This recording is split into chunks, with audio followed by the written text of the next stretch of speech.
Hold on, man. Oh, wait. Okay, it's right at 6. I had to get my coffee. Sorry. Well, not only that, it's not just, that I'm so much of a Java junkie where I'm like, almost like late to start, because it really wasn't. I'm not that much of a coffee fiend. Well, actually, yeah, I am. But no, I was having a problem with my phone, saying that my signal wasn't strong enough. My signal wasn't strong enough to do Facebook Live. So I'm like, oh no, man. And I'm watching the minutes count down and stuff for me to come down, for me to come online. And it's like, nope, your connection's not strong enough. Like, oh man, I know the devil ain't trying to play gremlin on my Bible study right now. And then there was, getting my coffee. All right, but I got my coffee. I got my connection. I think I'm ready to get down. Oh, you know what? Wait a minute. Of course. What else? I got my coffee. I got my connection. Dude, I need my jams. Okay, hold on. Wait. I know, somebody like, your songs are distracting. It's like, look, man, Jesus likes to jam, man. Jesus loves his old school. So I gotta go into my playlist, and hey, these songs don't get old to me. They say, man, you played these songs the last time. I don't care. That's why they're classics. So let me see. What can we start off with first? That's a commercial. That's not one of my picks. That's one of my picks. But what are we gonna start? We're gonna start off with, what do we want? We want Maze, Cool in the Gang, Heat Wave. Maze. We'll start with Maze. And then maybe, some Earth, Wind, and Fire come down the pipe a little bit or something like that. What's up, Debbie? Hey, Matthew, how you doing? Thanks for joining us. Uh-oh, it's a little loud. All right, let me turn that down a little bit. And then, we'll go ahead and get there we go. Okay. So, where we at? Thursday. Threshing Thursday. That's the hashtag that we came up with so far, huh? Make sure you put that out there. Threshing Thursday. My homies know why we call it Threshing Thursday. And so how's your week been going? You guys doing good? It's almost Friday. So somebody said, yeah, that's a good idea. Do Threshing Thursday. Get us ready for the weekend so we don't get out there and be too much of a group of heathens when the weekend comes. We'll have a little bit of the word to stand on before we get on out there. Y'all, shame. So, during the week, just real quick before we even get started, what's been going on during the week? Milo has some drama.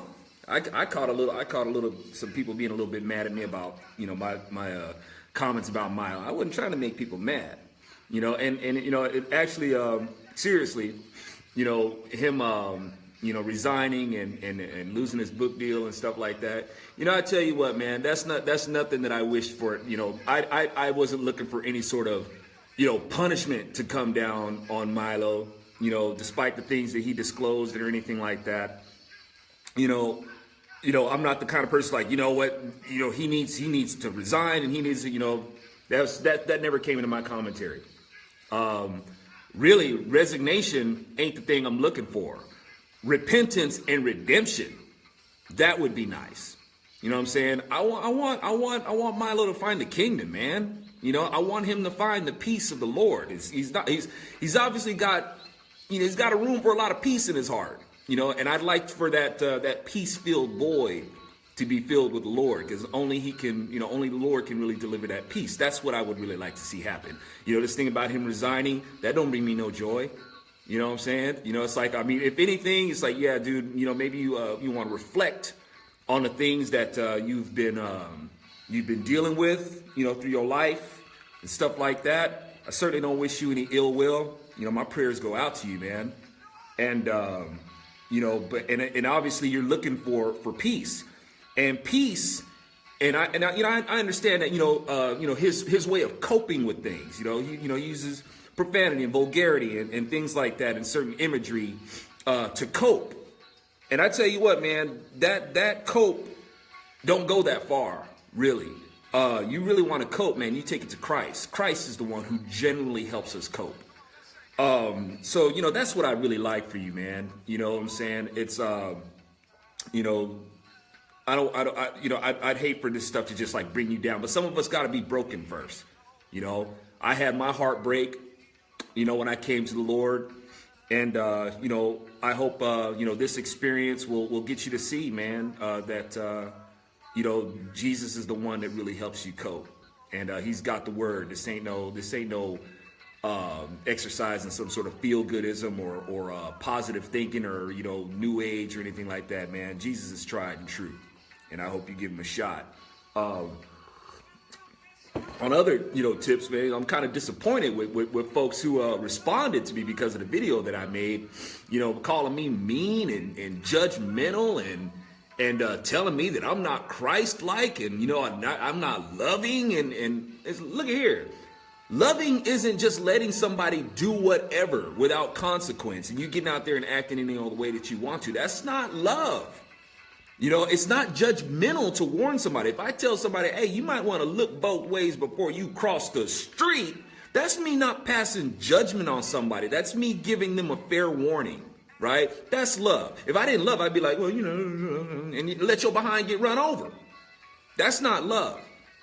So as a Christian, I'm not trying to force my view. It's like, look, I'm just putting out there, hey, man, you might want to consider this. But while I've been accused of being hateful and mean and I'm getting accused of that by people who are calling me the F word and the D word and you know what kind of word. And I'm like, how am I mean compared to what you're saying? I'm not being judgmental. I think you are. And while people are saying how mean I am and stuff, I say, well, have you ever heard the way Milo speaks to people? Really? I hadn't even begun to get mean or rude with people. And or people who say that somebody even had the nerve to say that I'm jealous because of the attention that Milo gets over me. It's like, no, man, jealous ain't the word. It's disappointed. I get disappointed about it, and I'm not going to be, if I have to resort to certain antics or behaviors in order to get attention, then I don't want the attention. That doesn't make me jealous. You know what I'm saying? It makes me disappointed that this is what people gravitate to. So I get disappointed in that, right? Or when people say that Milo is more effective at exposing the left. I got that too. Milo is effective at exposing the way the left. It's like, man, I even tweeted out, it's like, that's an insult. Lots of us have been exposing who the left is. Lots of us have.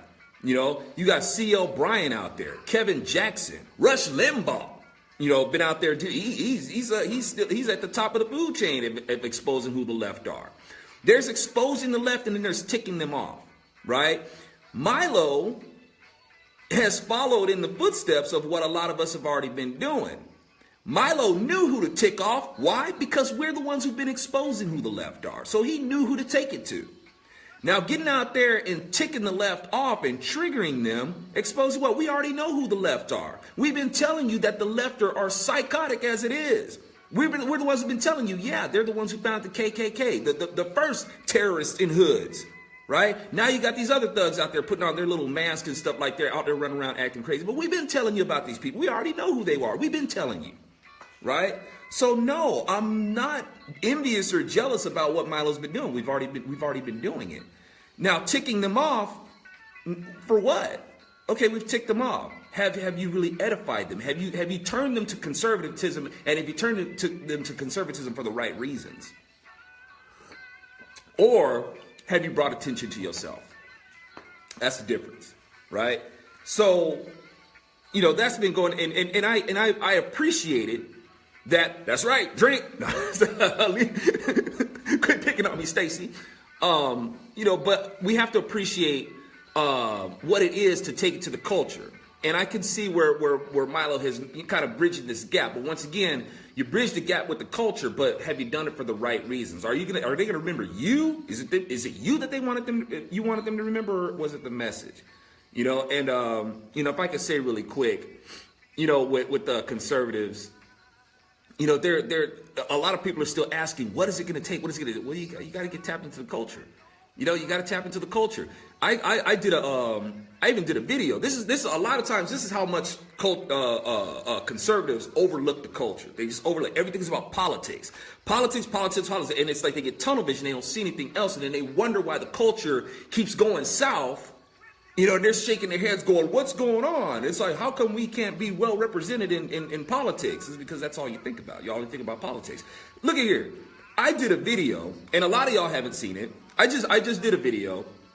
I covered the song by Tears for Fears, Head Over Heels, right?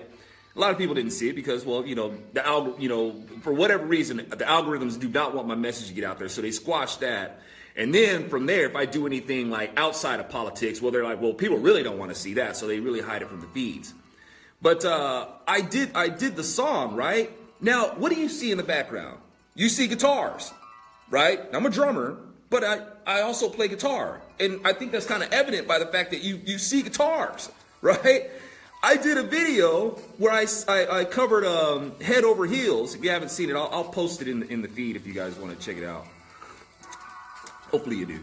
I covered Head Over Heels, and people would be like, "Oh wow, Zoo, I didn't know you played guitar." It's like, when I do my videos, you don't see them guitars back there. It's like, please consider the culture, consider arts, consider creativity. Politics don't make America great. Our God-given talents to be out there and provide good service and ideas and stuff, that's what makes America great. So yeah, I'm a musician. It's like people are surprised, like if they at some point catch me do something musically, they're like, "Wow, Joe, I didn't know that you were a musician." Yeah, I'm a musician. 20-Pound Sledge, that's my band. Yeah, I'm a musician. So with that said, you know, we got to take it to the culture, right? And I think that's what a lot of people did appreciate with Milo, is that he did take it to the culture. And it's like I said, that's okay, that's good, that's great. But in the manner which you did it, and the things that you relied on to get yourself noticed, that came back to bite you from both ends. And so, you know, it's, I don't know if I'm like totally cool with that approach. Anyway, all right. Enough of my ramblings. Let's see what we can get out of this. See what we can get. All right, I'm gonna start from Mark 14. All right, and right off the bat, you know, I got questions, and I'm gonna share my questions with you and my speculations on it. Okay, after 2 days was the Passover and the festival of unleavened bread. The chief priests and the scribes were looking for a treacherous way to arrest and kill Jesus. Not during the festival, they said, or there may be rioting among the people. And then we got the anointing at Bethany. While he was in Bethany at the house of Simon, who had a serious skin disease, as he was reclining at the table, a woman came with an alabaster jar of pure nard, an expensive fragrant oil. Nard. It's called nard. And that, you know, nard? I don't, it's like hearing that, it's like, man, you know, what's that you're wearing? Zoe, that smells fantastic. What are you wearing? Nard? It just don't sound, you know, well, it's nard. All right. With a pure fragrant oil of nard, she broke the jar and poured it on his head. But some were expressing indignation to another. Why was this fragrant oil been wasted? Why has this fragrant oil been wasted? For this oil might have been sold for more than 300 denarii and given to the poor. And they began to scold her. Okay, now in the different gospels, this is gonna read different, and it's gonna read so different that it's gonna sound like it's, you know, different occasions. It's hard to say whether it's different occasions or not, you know, and once again, we have to clarify that, remember, these are testimonies, guys. It doesn't mean that, and remember, the testimony is on what they honestly remember. You may go and you may find different testimonies, but they're all still coming down to the same result, right? Some details are going to be different. Some details may be like drastically different and be like, dude, you know, where'd you get that from? I don't remember that happening, right? But these are different perspectives that people have of what they recollect. So in this right here, let's see. For one, this is we'll talk about this in a little bit. For one, the timing of it, when this took place, because one of the things that people have a problem discerning is, how was it 3 days? We're talking about 3 days and 3 nights that Jesus is going to be dead and rise from the grave. And according to when is this going to happen? Because you have the issue of, was Jesus killed before the Passover? Was he killed the day, or like say for instance the evening of the Passover, or was it the next day or the first day of Passover? Somehow where this Passover starts is inconsistency with the 3 days and the 3 nights that he's supposed to be in the grave. And I like to, just for right there, let's start with that. I'm gonna see if I can speculate and maybe raise better questions. Because some people do struggle with this. Is how are we gonna set this right? Okay, Jesus, his disciples are gonna say, long story short, we're gonna say, where are we gonna prepare the Passover meal? Now you have. So some people think that the Passover is, I guess, is going to start on, or the Passover preparation is going to start on Friday. Not particularly true. The Passover, the eve of the Passover starts on the 14th of Nisan. Okay, so we're going by Jewish dates, right? So on the 14th, on the evening of the 14th, sets up is your preparation day, and then the first day of your Passover is going to be on the 15th. Okay, so now they're going to set up the of the supper, right? They're going to set up the supper on the preparation. And then from there, you have, that's going to be the Passover evening. Now there's another preparation day, and I think that's what throws people off, right? You got the preparation for, I got a sneeze coming on, man.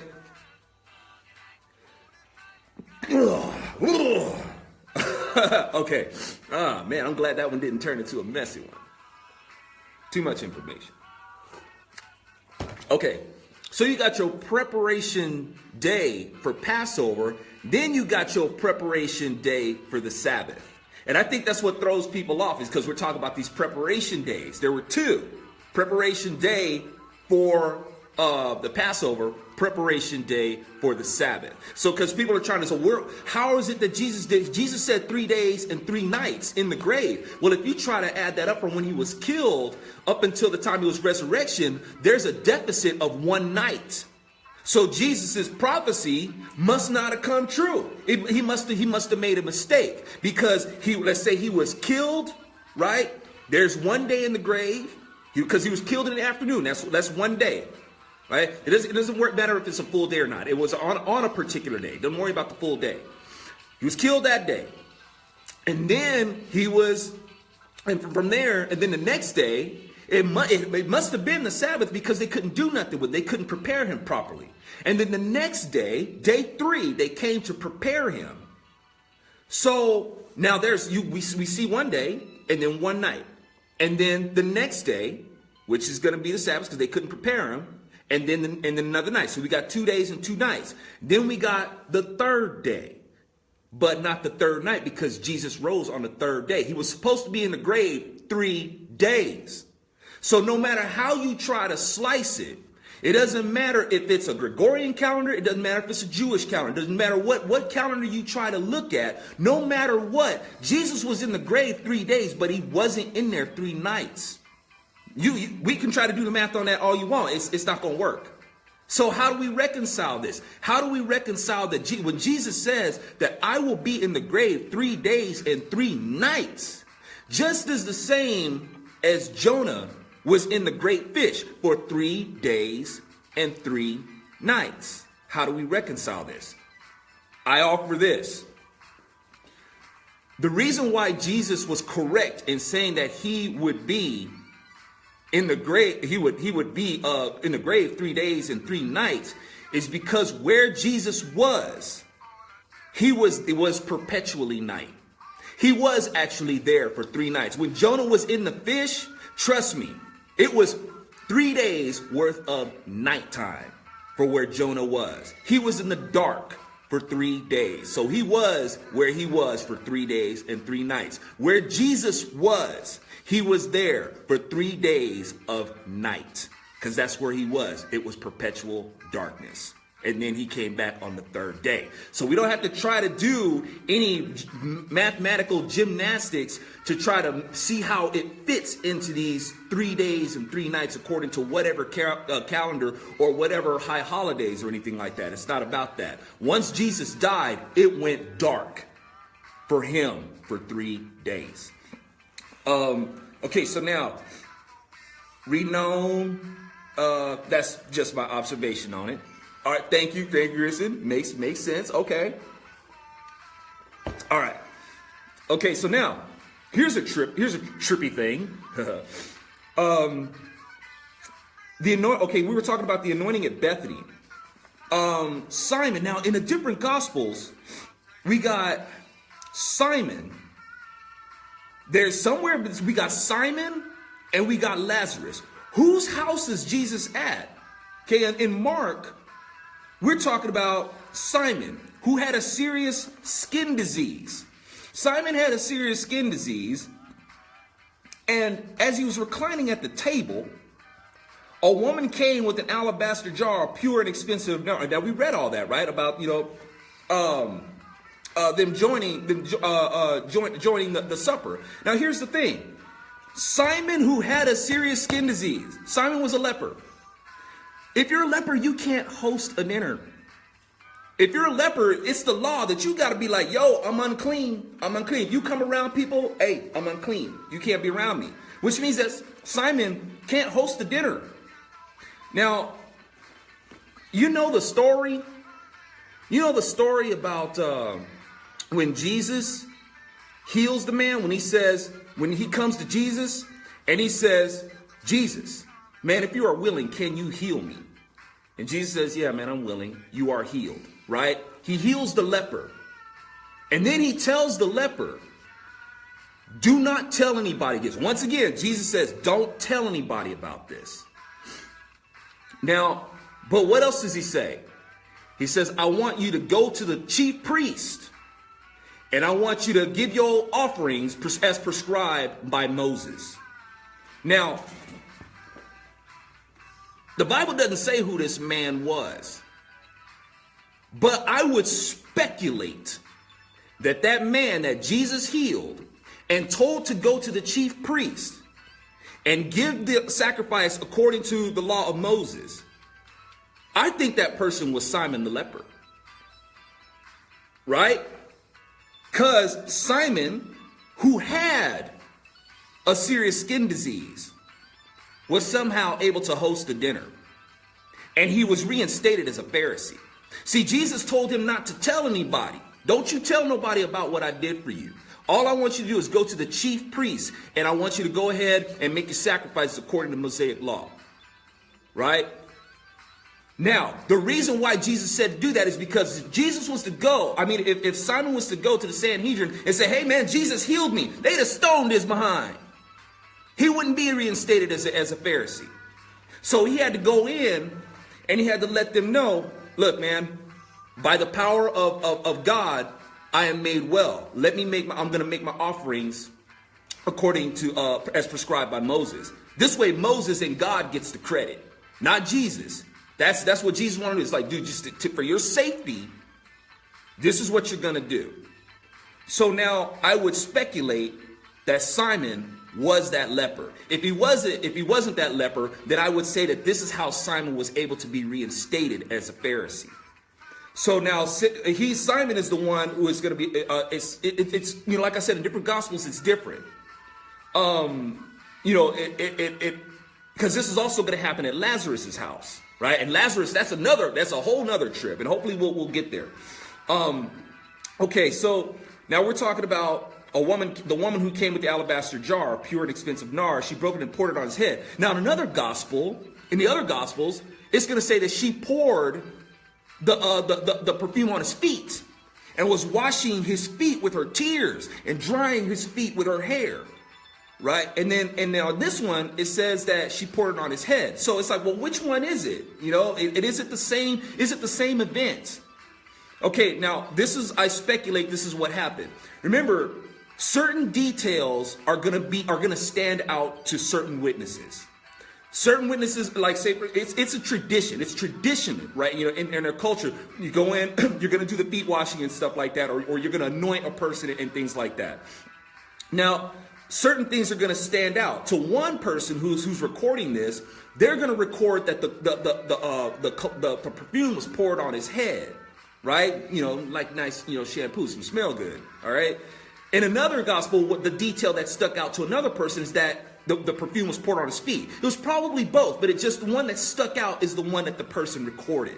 So that's why we get these two different testimonies. It doesn't mean that both of them didn't happen. It's just nard. It just means that one detail was more important to the other to record. So now, in this gospel, Jesus rebukes the disciples, you know, and saying, you know, because they're trying to guilt trip Jesus. Remember how I talked about, you know, liberals have this Judas mindset that they're more righteous than Jesus, you know, because they want to give to the poor but not just give to the poor. They're looking at somebody else's possessions and saying what they could do with their possessions. Liberals have institutionalized this. They have institutionalized covetousness. What you have, that should be taken and given to the poor. That's the liberal mindset. Judas has the same mindset, and the disciples had the same mindset in here, and Jesus called them out on it. They said, "Leave her alone. What she does with her possessions ain't none of your business. Leave her alone. What she's doing a good thing." So, as we read on further, then Jesus goes on to say that you will always have the poor with you. You will not always have me. And Jesus knows what's up when he's saying that you will always have the poor with him. One of the reasons why we'll always have the poor is because you will always have people who will feed off the poor. Democrats are a perfect example. They don't help lift people out of poverty. All they do is seek to make people comfortable in their poverty to keep them as a voter stock. That's why these people will always be poor, because you will always have people who will pander to the poor and keep the poor in a certain place so they can always use them. And Jesus knows this. And that's what he's saying about his disciples right now. It's like, but, you know, you're always going to have the poor. And you're going to always have the poor because of self-righteous nonsense like this. They're assuming to tell people what they should do with their wealth. Ain't none of your business. And then what's going to happen is that people are going to try to institutionalize this mindset. And now you have an institution of covetousness. Jesus didn't like that, so he called them out on it. Yep. Let's see. She has done what she could. Right? So we dig the implications of that. She has anointed my body in advance for burial. I assure you, wherever the gospel is, we got some heat wave. I know you guys remember this song, Always and Forever. You know, usually I like to keep it bumping, but you know, it's heat wave doing Always and Forever. So just on GP, man, we got it. Hey, that's right. John knows what's up. Okay. Let's see. All right, there we go. Then Judas Iscariot, sorry, I'm down to 14:10. Then Judas Iscariot, one of the 12. I think it's funny that his Iscariot. It's like you can't say Iscariot without saying scary, because he was a scared dude. One of the 12 went to the chief priest, because he was all mad because Jesus rebuked him, to hand him over to him. And then when they heard of this, they were glad and promised to give him silver. So he started looking for a good opportunity to betray him. Oh, no. Didn't the Old Testament give us a prophecy about how he would be sold out? I'm just saying. All right. Preparation for the Passover. All right. On the first day of unleavened bread, when they sacrificed the Passover lamb, his disciples asked him, "Where do you want us to go and prepare the Passover?" So we talked about this earlier, right? Setting up when the Passover is. So he sent two of his disciples and told them, "Go into the city, and a man carrying a water jug will meet you. Follow him. Wherever he enters, tell the owner of the house, the teacher says, Where's the guest room for me to eat to get my grease on? Eat the Passover. Passover with my disciples. I want to chill with my homies, man, and eat this, eat me a hamburger or something. He will show you a large room upstairs, furnished and ready. Make the preparations for us there. So disciples went out, entered the city, and found it just as he had told them, and they prepared the Passover. When the evening came, he arrived with the 12. While they were reclining and eating, Jesus said, I assure you, one of you will betray me, one who is eating with me. And man, that's it's a slap in the face, man. What it is when you fellowship with somebody and you're breaking bread with somebody and you pray with somebody and they stab you in the back, man. It's like, I feel you, Jesus. I feel you, Jesus. Even right now, man, at 20 pounds, people are like wondering hey, 20 Pound Slash, how come you guys haven't been playing any shows? Well, one of the reasons why is because one of the members of the band who I broke bread with, who I prayed with, who I studied the Bible with, was stealing my gear. And then caught red-handed stealing gear by my bass player. He got caught stealing his guitar. You know what I'm saying? The thing that breaks my heart, man, is like, dude, you're supposed to be a representative of the kingdom, man. And you did me dirty. So I feel you, Jesus. I feel you, Jesus. It's like, man, right now, somebody who is eating with me, somebody who I prayed with and stuff, somebody I consider my friend, gonna betray me, gonna sell me out for a few coins. All right. So, sorry, just a little bit of my angst stuff out, but the Lord is good, and I'm still smiling despite, this. It could have been worse. Could have been worse. Let's see. So he said to them, it was one of the 12, the one who is dipping bread with me in the bowl. For the Son of Man will go just as it is written about him, but woe to that man by whom the Son of Man is betrayed. It would have been better for that man if he had not been born. Okay, now, you got those cherry pickers who want to jump on verses like that and say that, see, Jesus himself would have been for abortion.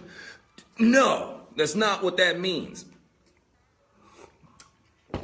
You don't want to take it as, well, it would have been better if he hadn't been conceived. Or Jesus might have been, we'll even be a little more extreme. Jesus might have been said that, hey, it might have even been better had his mother miscarried. But it doesn't mean that he said it would have been better if your mother would have murdered you. That's not the implications of Jesus, because that flies in the face of the commandment to not murder. Jesus is not going to contradict himself when it comes to the commandments. He came to fulfill the law. And no aspect of that law will go unchecked. So Jesus is not saying that it would have been better if your mom would have murdered you, Judas. That's not what he's saying at all. Jesus never points to abortion as a solution. That's not how Jesus rolls. So let's not get it twisted. You can read a verse like that, but you have to square it with the 10 Commandments first before you get out there and try to say that, see, look, Jesus would have been for this. It's like, no, you got to square that by the 10 Commandments, dude. He's here to fulfill the law. So let's see. As they were eating, he took bread, blessed, and broke it. Hold on, let me see what I'm reading. Just wanted to make sure that, okay. I'm just, making sure that I don't read along and get ahead of myself here. I'll probably close up at this point right here. Yeah. Okay. So as they were eating, he took bread, blessed and broke it, and gave it to them and said, take it. This is my body. Then he took a cup, and after giving thanks, he gave it to them. And so they all drank from it. He said to them, this is my blood that establishes the covenant. It is shed for many.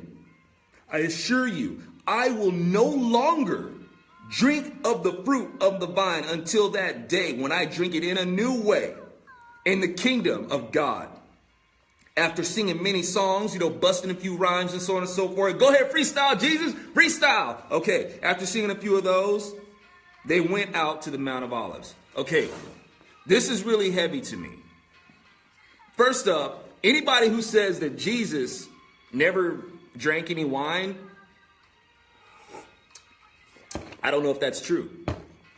Because It just tells you right here, I assure you, I will no longer drink.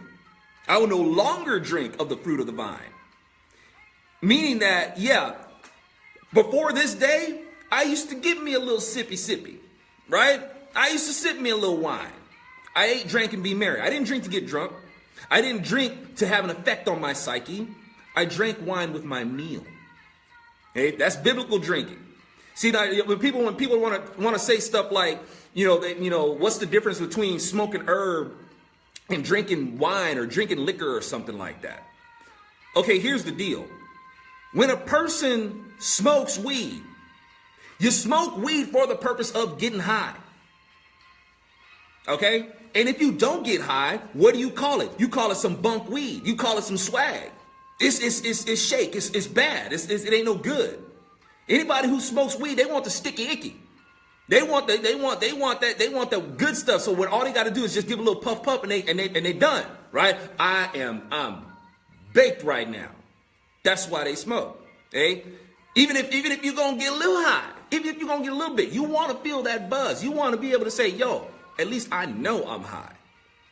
The difference between smoking weed and smoking wine is that when you take your little sip, you're not taking it for your expectations don't have to be to even get buzzed. Not even to really feel the effects. It's something to complement your meal. Right? So exactly, right? That's the other thing. When they made wine, it was in some places wine was safer to drink than water. So they would have wine as the refreshment. But when they're drinking that wine, it's not for the purpose of loking you out. You have wine, so it's a complement to your meal. It doesn't necessarily have to affect you being out of well discernment. So when people try to make the comparison between wine and marijuana or something like that, or the alcohol, it's like no. If I drink a glass of wine, I have no interest whatsoever of getting drunk or buzzed. The only thing I'm drinking the wine for is to complement the meal. And if you're able to have wine with your meal, you're blessed. To be able to relax, kick back, have your meal, and have a glass of wine. I mean, that kind of, it's one of those, it's not a perfect thing, but it's one of those things that kind of helps you, gauge that, hey, I'm in a pretty okay place, right? So this is suggesting to me, I'm not saying with all authority that's what Jesus did, but it suggests to me that when Jesus says, I will no longer drink of the fruit of the vine until the kingdom, what that's telling me is that, yeah, he was probably drinking wine before. But now here's the other thing. I'm going to close with this. Why is it a big deal? Why is it a big deal that, I know, right? Got you, Ryan. I got you, man. Okay. What's up, Christopher? How you doing, man? I know, hey, Jay is on at the same time as I am, and you can do like Chris and like flip back and forth or catch and rebroadcast them, because I'm gonna post this and you guys can check it out. And Jay's, man, that's a brother in Christ right there, man, and he's got heavy stuff to say. And if you could catch his podcast too, or Facebook Live, Jay McCaney. I'm pretty sure you'll see his name, or I'll post his thread. I'll post his name in the thread a little bit. Christopher Rush and Jay are plotting. They are conspiring to do a show called Sons of Thunder. And they welcomed me into the pack, right? I'll be like the third son of thunder. I think there was only two. There was only two sons of thunder, but I guess I'll be like the third thunder, the third thunder brother. And I'll pop in and see what I can add to the conversation. And I'm blessed that they would ask me to be a part of it. So anyway, sorry. Let me go ahead and close with this point about Jesus saying that he will no longer drink of the fruit of the vine. Y'all, when Jesus says that he will no longer drink of the fruit of the vine, the reason why Jesus, he gives them the cup to drink. He doesn't drink from the cup. Okay? His cup to drink from is going to be on the cross. That's the cup that he's got to drink from. When he's got the Passover wine, though, when he makes the covenant and tells them that this wine, this is my blood. The reason why Jesus can't drink from the Passover cup is because if he drinks the wine, then death will pass over him. So that is why when Jesus goes to the cross, you'll also see that when Jesus goes to the cross, they try to give him wine. Okay? They try to give him wine, and Jesus is like, no. He can't drink the wine. It's Passover. He can't drink it. Because if he drinks it, death will pass over him. And if death passes over Jesus, then Jesus can't meet death, beat death, and then come back. That's the only way Jesus can beat death, is if he meets death. And he can't do that if he drinks the Passover wine, because death will pass over him. So let's see. Hold on before I sign on up out of here, because that was the last point I was going to make tonight. Can I hit that? No, I may save that. But that way at least I'll have something to talk about for Sunday. But I hope that makes some sense, of why Jesus can't drink the Passover wine. All right, y'all. Yeah, exactly. It was it says, I see your question, Matthew. It says that the wine was mixed with, I think it was myrrh or like some sort of bitter, like even like bile, right? So the gospel says that it was mixed, but and that was for like more of a numbing agent to dull. It's like, now I speculate it's one of two things. One of them ran up and quickly tried to give Jesus wine. Now, I don't know if this person was, I'm trying to meditate and pray on the attitude that this person is coming from. He comes up and he sticks a sponge in Jesus' face, and it's got sour wine on it. Not necessarily because it's vinegar, but because it was mixed. It was mixed, I think, with myrrh. And I think it was to help. I don't know if he was doing it to say, "Hey, Jesus, man, drink this. It'll kind of, dull you out. Take some of the pain off you." Okay. So is it possible that he was trying to give Jesus that, or was it because, I don't know, I entertain the thought that, just as the devil had gotten into Judas, the devil may have gotten into this man, who ran up to Jesus and tried to get Jesus to drink wine, because he knew that because the devil knows. And he got into the head of this dude who ran up to give Jesus wine. And if Jesus would have sucked back this wine in his extreme thirst, he would have drank wine on Passover, and death would have passed over him. So that's, now, and also notice that when Jesus gave them all, they all got the wine. Now they all drank the wine. And that's why death passed over them. When they led Jesus off to be crucified, they all ran. They didn't get crucified. And Jesus had told them, this is not going to happen to you until you see the Son of Man come back. Okay? And what manner is, honestly, I'm still trying to calculate what manner he's supposed to come back. But they saw him. He came back. He had fellowship with them. So they saw him again. And then after they saw them, they had the solid testimony, and they ended up dying for that testimony. But bottom line is that's there was, when the Passover wine was drank, I made me a new word, was drank, and I think that's what that means. Okay, Stacy. Thank you, buddy. You made my night. I'm glad to know that I got a little fireworks going in folks' brain. Hey, I tell you what, I know the feeling, because the Lord's blowing my mind all the time. I'll be reading this and I'll be like, oh dang, right? And for me, I'm just like, I gotta share it with you, and I thank you guys so much for letting me. All right, y'all, I'm gonna go ahead and let you get back to your Thursday. Thank you for spending a little time with me and tripping out with me. I look forward to doing it again with y'all on Sunday. Y'all have a blessed week. You guys certainly blessed me by showing up. And let's keep tripping. Let's keep rocking and rolling, and be that salt and light in the world, and turn people on to the kingdom, man. That's the word of God is truly what heals the world and will ultimately restore it. All right, y'all. Y'all have a good night.